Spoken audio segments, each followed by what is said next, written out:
अस्सलामुअलैकुम। पेशे खिदमत है अंबर नाग मारिया सीरीज की कहानी नाग पत्थर बन गया, पहला हिस्सा। मलका ने एक बार फिर आवाज दी, थ्यूसोंग मेरे गुलाम तुम कहाँ हो? इस बार भी किसी ने आगे से जवाब ना दिया। अब मलका को परेशानी होने लगी, क्योंकि अगर उसे थ्यूसोंग नहीं मिलता तो वो सल्तनत मिस्र के काहिनों की ताकत को खत्म करके मिस्र के तख्त पर कब्जा नहीं कर सकती थी। सिपा सालार ने उसे बता दिया था कि थ्यूसोंग एक खलाई मखलूक है और उसके दिल में काहिन ने तिलिस्मी कील ठोंक रखी है, जिसकी वजह से थ्यूसोंग में जबरदस्त ताकत आ गई है और उसे जो चाहे काम लिया जा सकता है। सिपा सालार को मलका ने अपने गुलाम की मदद से कत्ल करवा दिया था।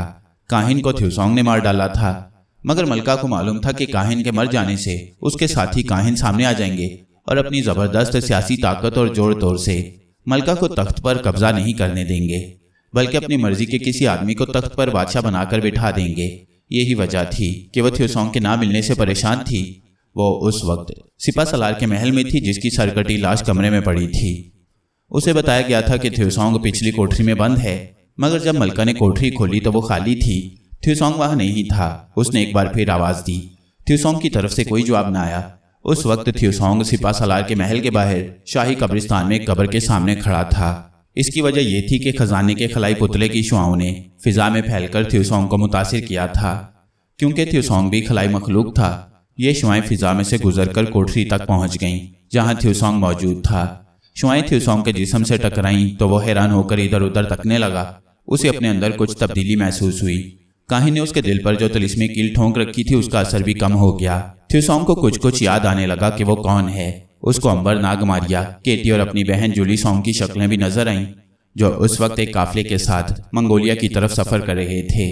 थ्यूसोंग को किसी गैबी ताकत ने कहा कि यहाँ से उठकर कब्रिस्तान में चलो। थ्यूसोंग कोठरी के पिछले दरवाजे से निकलकर कब्रिस्तान पहुंच गया। उस वक्त रात का पिछला पहर था। रात के 3 बजे होंगे। कब्रिस्तान में बड़ा खौफनाक सन्नाटा छाया हुआ था। यहाँ बड़ी पुरानी पुरानी कब्रें थीं। अंधेरा भी बहुत था। थ्यूसोंग ने एक साये को अपनी तरफ बढ़ते देखा। ये इंसानी साया था। साया कोई 10 कदम के फासले पर आकर रुक गया। थ्यूसोंग की आंखें साये को देख रही थीं। थ्यूसोंग ने पूछा, तुम कौन हो? मैं कौन हूँ? मेरे साथी कहाँ हैं? मेरी याददाश्त कहाँ गायब हो गई है? साया चंद कदम चलकर करीब आ गया। साये ने कहा, तुम थ्यूसोंग हो। काहिन ने तुम पर तिलिस्म कर रखा है। अगर खजाने का खलाई पुतला संदूक से बाहर ना निकलता और उसकी शुआएं तुम तक ना पहुंचती तो ना तुम्हारे अंदर ये तब्दीली आती, ना मुझे पता चलता कि तुम मुसीबत में फंसे हुए हो। थ्यूसोंग बड़े गौर से पुरस्कार साये की बातें सुन रहा था। उसने पूछा, मैं कौन हूँ? तुम कौन हो? साये ने अपना हाथ आगे बढ़ाकर थ्यूसोंग के सीने पर रख दिया। थ्यूसोंग को यूं लगा जैसे किसी ने उसके दिल से कोई चीज खींचकर बाहर निकाल दी है। साये का हाथ पीछे हटा तो थ्यूसोंग को सब कुछ याद आ गया। उसे अंबर नाग मारिया, जूली सोंग और केटी याद आ गए। उसे यूनानी मुजस्मा साज फिलिप भी याद आ गया, जो यूनान के शहर से उनके साथ सफर कर रहा था और जो मारिया से शादी करना चाहता था। वो बिल्कुल नॉर्मल हालत में था। उसने साये से कहा, मुझे क्या हो गया था? पूरी स्टार साये ने तिलिस्मी कील थ्यूसोंग को दिखाई। काहिन ने ये तिलिस्मी कील तुम्हारे सीने में ठोंककर तुम्हें अपने कब्जे में कर रखा था। और सुनो, ऐसा ही एक तिलिस्मी कील उसने तुम्हारी दोस्त केटी के दिल में भी ठोंका हुआ है, मगर केटी पर अभी कील का असर नहीं हुआ, क्योंकि इस कील पर मंत्र पढ़कर केटी को अपने हुक्म पर चलाने वाला काहिन मर चुका है। थ्यूसोंग को पुरस्कार साये ने मलका, सिपा सलार और काहिन के सारे मंसूबों और साजिशों के बारे में आगाह कर दिया। थ्यूसोंग बोला, मुझे उन लोगों की कोई परवाह नहीं। तुम मुझे ये बताओ कि केटी किस हाल में है और उसके दिल से तिलिस्मी कील को कैसे निकाला जा सकता है। पुरस्कार साया बोला, तुम खलाई मखलूक जरूर हो, मगर ये हमारी दुनिया का जादू है, तिलिस्म है। इसके असर से तुम भी नहीं बच सकते और केटी भी नहीं बच सकेगी। मगर मैं केटी को बचाना चाहता हूँ। मेरे दोस्त, तुमने मेरी मदद की है तो केटी की भी मदद करो। पुरस्कार साया खामोश हो गया। फिर उसने एक कब्र की तरफ इशारा किया और बोला, मैं तुम्हें एक तरीका बता सकता हूँ और वो तरीका ये है कि जब मैं यहाँ से गायब हो जाऊंगा तो इस तकोने कतबे वाली कब्र से इसके मुर्दे की आवाज आएगी। वो कहेगा, कोई है जो मेरी कब्र पर उगे हुए दरख्त का फल तोड़कर खिलाए। तुम आवाज सुनकर कहना कि मैं तुम्हारी मदद को हाजिर हूँ। फिर तुम दरख्त का फल तोड़कर उसे दे देना। वो तुमसे कहेगा कि बोलो क्या चाहते हो। तुम उस वक्त केटी के तिलिस्मी कील का हाल बता देना। अब मैं जाता हूँ, क्योंकि कब्र के मुर्दे के बोलने का वक्त हो गया है। इतना कहकर साया गायब हो गया। अभी रात का अंधेरा कब्रिस्तान में चारों तरफ फैला हुआ था। थ्यूसोंग तकोने कतबे वाली कब्र के पास आकर रुक गया। उसने देखा कि कब्र के सरहाने एक कुबड़ा दरख्त उगा हुआ है, जिसकी शाखों पर स्याह का गोल गोल कोई फल लगा हुआ है। इतने में कब्र हिलने लगी। फिर एक मुर्दे की आवाज आई, कोई है जो मुझे मेरी कब्र पर उगे हुए दरख्त का फल तोड़कर खिलाए? थ्यूसोंग ने फौरन जवाब दिया, मैं तुम्हारी मदद के लिए मौजूद हूँ। मुर्दे की आवाज आई, तो फिर जल्दी से मेरे दरख्त का फल तोड़कर मेरी कब्र के सरहाने जो सुराख है उसमें डाल दे। थ्यूसोंग ने उसी वक्त दरख्त की टहनी पर से एक फल तोड़ा और उसे कब्र के सरहाने जो सुराख था उसमें डाल दिया। कब्र हिलनी बंद हो गई। कब्र के अंदर से ऐसी आवाज आई जैसे किसी ने सुकून का गहरा सांस लिया हो। मुर्दे की आवाज बुलंद हुई, तुमने मेरी बरसों की भूख मिटाई है, बोलो क्या मांगते हो?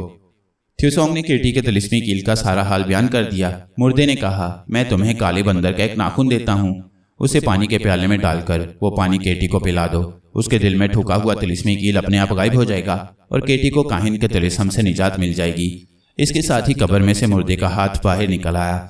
उसके हाथ में काले बंदर का छोटा सा नोकीला नाखून था। थ्यूसोंग ने नाखून ले लिया और मुर्दे का हाथ गायब हो गया।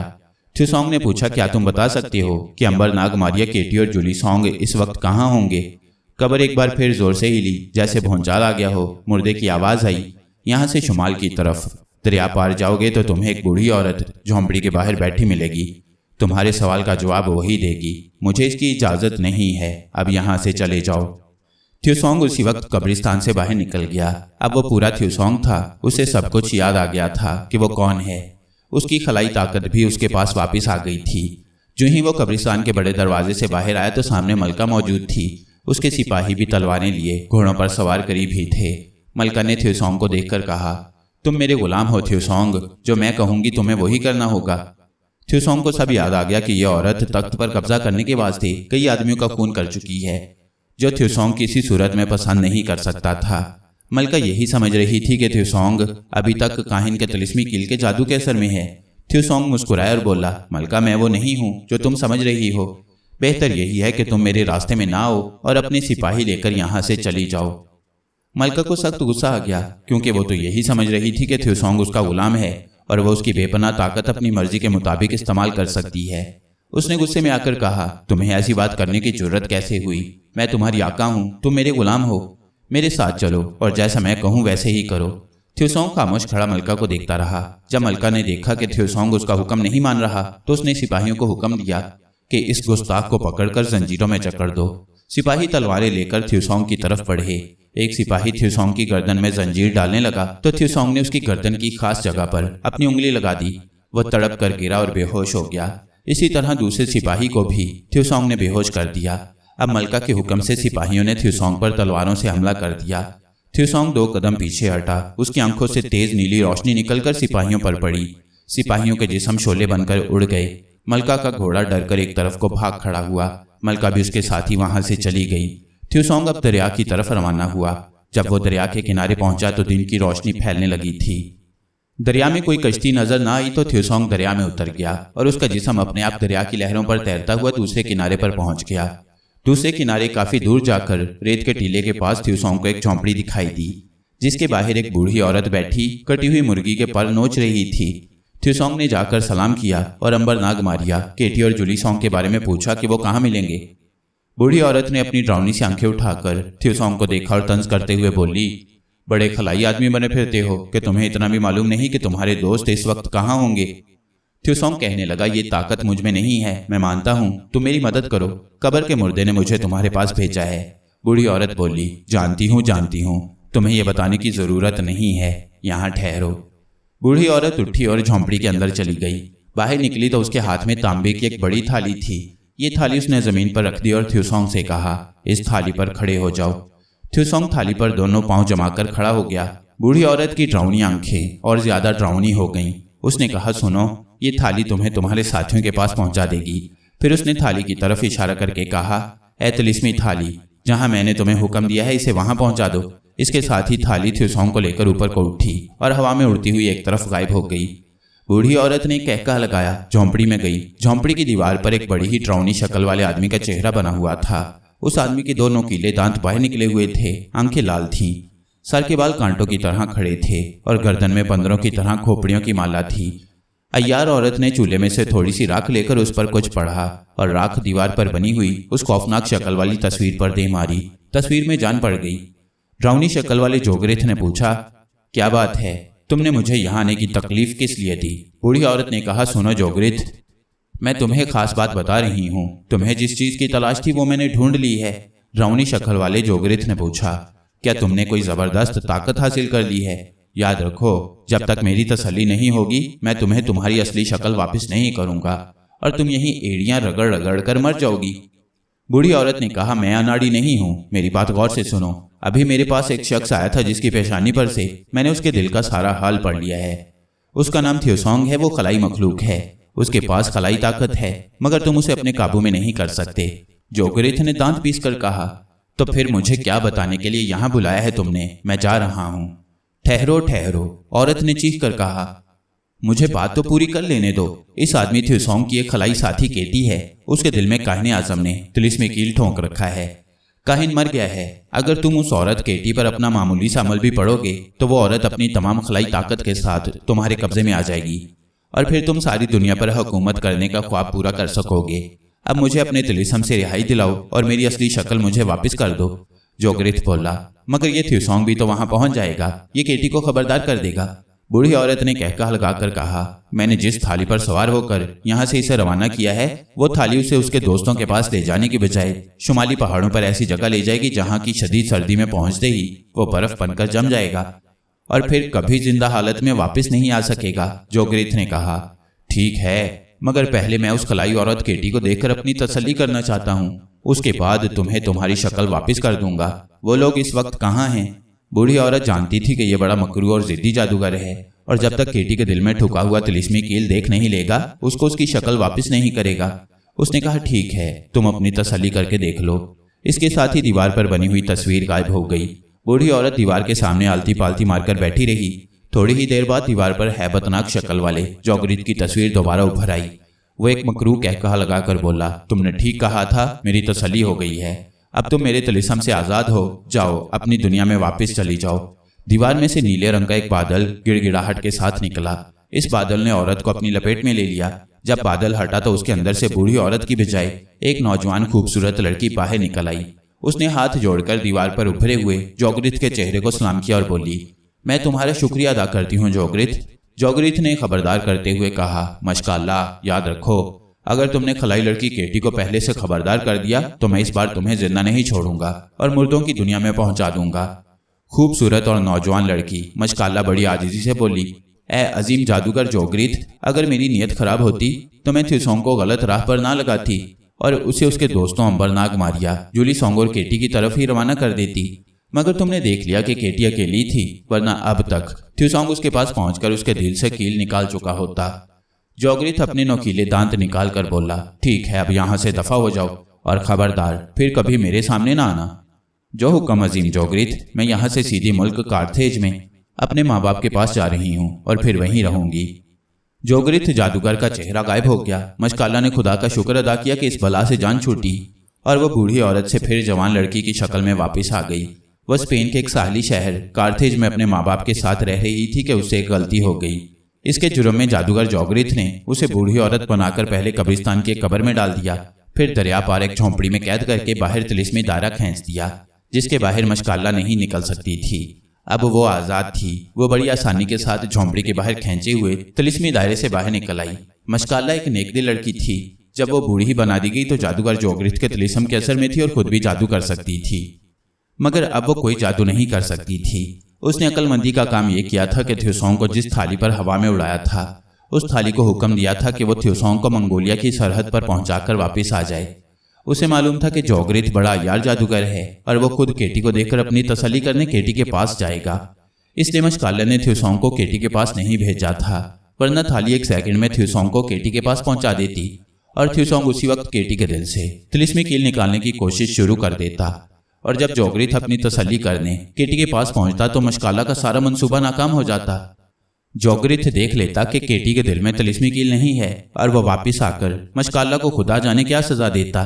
अब मशकाल्ला आजाद थी। अब उसके सामने सबसे पहला काम यह था कि किसी तरीके से केटी के पास पहुंचकर उसे खबरदार करे कि उसके दिल में काहिन का तिलिस्मी कील है जिस पर अपना तिलिस्म फूंक कर खौफनाक और ताकतवर जादू जोगरिथ उसे वहां से उड़ाकर ले जाने वाला है। मगर सवाल यह था कि वहां से केटी के पास कैसे पहुंचे। जब वो बूढ़ी औरत थी और जोगरिथ के जादू के असर में थी तो उसने उसके जादू के असर से देख लिया था कि केटी अपने साथी अंबरनाग मारिया और जूली सॉन्ग के साथ एक काफले के हमरा मंगोलिया की तरफ सफर कर रही है। थ्यूसोंग को मशकाला ने इसी वास्ते मंगोलिया की सरहद पर पहुंचा दिया था ताकि आगे चलकर अंबरनाग मारिया की उससे अपने आप मुलाकात हो जाए। मशकाला सख्त परेशान थी। उसे केटी के पास पहुंचने का कोई रास्ता नजर नहीं आता था। उसके पास कोई तिलिस्मी ताकत भी नहीं थी। वो नहीं चाहती थी कि एक बेगुनाह लड़की, ख्वाह उसका ताल्लुक खलाई मखलूक से क्यों ना हो, मकरू जादूगर जोगरिथ के काबू में आ जाए और वह उसे सारी दुनिया पर अपनी जालिमाना हुकूमत कायम करने के लिए एक वसीला बनाए। मशकाला मायूस होकर दरिया की तरफ चलने लगी। इतने में उसे आसमान में गूंज सुनाई दी। क्या देखती है कि वही थाली जिस पर उसने थ्यूसोंग को भेजा था उड़ती चली आ रही है। ऐसा पहले कभी नहीं हुआ था कि थाली उसके पास वापस आई हो। यह थाली वापस जोगरिथ की जादू नगरी में चली जाया करती थी। तिलिस्मी थाली नीचे आकर मशकाला के सामने जमीन पर उतर गई। मशकाला थाली को गौर से देख रही थी। वो सोचकर हैरान सी हो रही थी कि यह थाली वापस उसके पास क्यों आ गई है। इतने में थाली की धीमी मगर गूंजदार आवाज सुनाई दी। अब क्या हुक्म है? मशकाला तिलिस्म के असर में रह चुकी थी। फौरन समझ गई कि थाली भूलकर इधर आ गई है। अब उसने थाली से फायदा उठाने का फैसला किया और थाली से कहा, मुझे मंगोलिया और काफरिस्तान के दरमियान उस जगह पहुंचा दो जहां एक काफिला सफर करता चला जा रहा है। ये कहकर मशकाला थाली पर पांव जमाकर खड़ी हो गई। थाली एक हल्की सी गूंज के साथ फिजा में बुलंद हुई, फिर ऊपर ही ऊपर उड़ती चली गई। जब एक खास बुलंदी पर आ गई तो वो बिजली की तरह तेजी से एक तरफ को परवास करने लगी। मशकाला की आंखें बंद होने लगी। उसे कुछ पता नहीं था कि थाली कितनी रफ्तार से और किस तरफ जा रही है। उसके कानों के गिर्द हवा की चीखें बुलंद हो रही थीं, मगर क़यामत की आंधी और ताकतवर हवा के ये थपेड़े थाली के दायरे से बाहर थे। मशकाला को जरा सी हवा भी नहीं लग रही थी, मगर उसकी आंखें हवा के शदीद दबाव की वजह से अपने आप बंद हो रही थीं। चंद लम्हों के बाद हवा का दबाव कम हो गया। हवा की चीखें भी रुक गईं। मशकाला की आंखें अपने आप खुल गईं।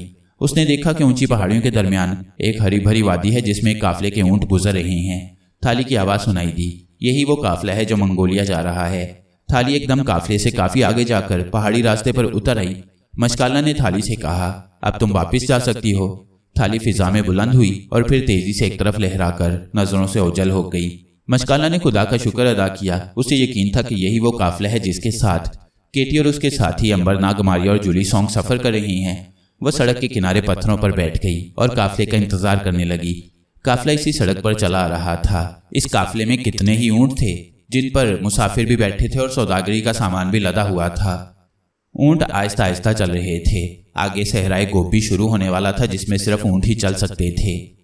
पहाड़ी रास्ते पर चलते हुए ऊंटों को तकलीफ का एहसास हो रहा था, इसलिए वो आहिस्ता आहिस्ता चल रहे थे। एक ऊंट पर अंबर और नाग बैठे हुए थे। एक ऊंट पर केटी और जुलीसोंग बैठी थीं। मारिया गायब होकर उनके सरों के ऊपर आहिस्ता आहिस्ता अपने आप हवा में तैरती जा रही थी। यूनानी मुजस्मा साज फिलिप रास्ते में ही उनसे यह कहकर बिछड़ गया था कि वो मुल्क हिंदुस्तान की सैर करना चाहता है और वहां से होकर उन्हें मंगोलिया के दारुल हुकूमत में मिलेगा। काफिला आहिस्ता आहिस्ता उस मोड़ की तरफ बढ़ रहा था जहां सड़क के किनारे एक पत्थर पर नौजवान खूबसूरत लड़की मशकाला बैठी काफिले का इंतजार कर रही थी। दूसरी तरफ थ्यूसोंग को थाली ने मंगोलिया की सरहद पर पहुंचा दिया था। थ्यूसोंग हैरान था कि बूढ़ी औरत ने तो कहा था कि थाली उसे अंबरनाग मारिया के काफिले के पास उतारेगी, मगर ये वो कहाँ आ गया है, क्योंकि मंगोलिया की सरहद पर पत्थरों के लंबे मीनार बने हुए थे जो सरहद के निशान थे। बाकी सारा इलाका खुश्क पहाड़ों और संगलाख मैदानों वाला था। पहाड़ों पर कहीं कहीं बर्फ जमी थी, कहीं कहीं घास के छोटे छोटे मैदान भी थे जहां एक चरवाहा घोड़े पर सवार अपनी भेड़ों की देखभाल कर रहा था। थ्यूसोंग उसके पास गया और पूछा कि क्या इधर से कोई काफिला आगे गुजरा है। चरवाहे ने कहा, एक काफिला 2 दिन बाद दारुल हुकूमत में पहुंचने वाला है, मगर वो 2 दिन बाद यहां से गुजरेगा। थ्यूसोंग चुपसा हो गया। उसने यही ख्याल किया कि उससे धोखा किया गया है या तिलिस्मी थाली से कोई गलती हो गई है। मेरा ख्याल है मुझे दारुल हुकूमत में पहुंचकर काफिले का इंतजार करना चाहिए। थ्यूसोंग ने सोचा, इसके सिवा वो कर भी क्या सकता था। चुनाचे वह मंगोलिया के दारुल हुकूमत जाने वाली सड़क पर चल पड़ा। खतरनाक और ताकतवर जादूगर जोगरिथ भी केटी को अपने काबू में करने के नापाक मंसूबे पर अमल शुरू कर चुका था। अगर केटी कोई आम किस्म की लड़की होती तो जादूगर जोगरिथ उसे फौरन गायब करके अपने कब्जे में कर लेता, मगर केटी एक खलाई लड़की थी। उसका ताल्लुक कायनात के ऐसे सैयारे से था जहां साइंस बहुत तरक्की कर चुकी थी। इसी वजह से केटी में बाज बड़ी हैरान कर देने वाली ताकतें थीं जिनको वो कभी कभी ही इस्तेमाल करती थी। उस पर इतनी आसानी से जादू तिलिस्म का भी असर नहीं हो सकता था। ये सारी बातें जादूगर जोगरिथ को मालूम थीं। थ्यूसोंग के दिल में ठुके हुए तिलिस्मी कील पर तिलिस्म का इसलिए असर हो गया था कि मिस्र का काहिन आजम खलाई सैयारों का भी इल्म जानता था, मगर मिस्र का काहिन मर चुका था और जोगरिथ को खलाई सितारों का इल्म नहीं आता था। वो मिस्री काहिन की तरह खलाई नक्श का कोई तिलिस्मी अमल नहीं कर सकता था। उसके सामने केटी को अपने कब्जे में करने का एक ही रास्ता था कि वो किसी तरीके से केटी की गर्दन का खून निकाल कर लाए, फिर उन खून के कतरों पर अपने उस्ताद शाह अफरासियाब का खास तिलिस्म पढ़कर फूंके, तब कहीं जाकर वो केटी को अपने कब्जे में कर सकता था। केटी की गर्दन का खून हासिल किए बगैर जोगरित का कोई जादू उस पर नहीं चल सकता था। जोगरित कोई मामूली जादूगर नहीं था। तमाम मकरू परिंदे और दरिंदे उसके कब्जे में थे। उसने फौरन जमीन के अंदरूनी गारों से, जहां कभी किसी इंसान का गुजर नहीं हुआ था, एक चमगादड़ को आने का हुक्म दिया। स्याह रंग का मकरू सूरत वाला चमगादड़ उसी वक्त जोगरित की खिदमत में हाजिर हो गया। जोगरित खुद केटी की शक्ल देख चुका था। उसने हुक्म दिया कि जाओ और इस लड़की की गर्दन से थोड़ा सा खून चूस कर लाओ। चमगादड़ ने उसी वक्त अपने झिल्लीदार पर फैलाए और हवा में उड़ गया।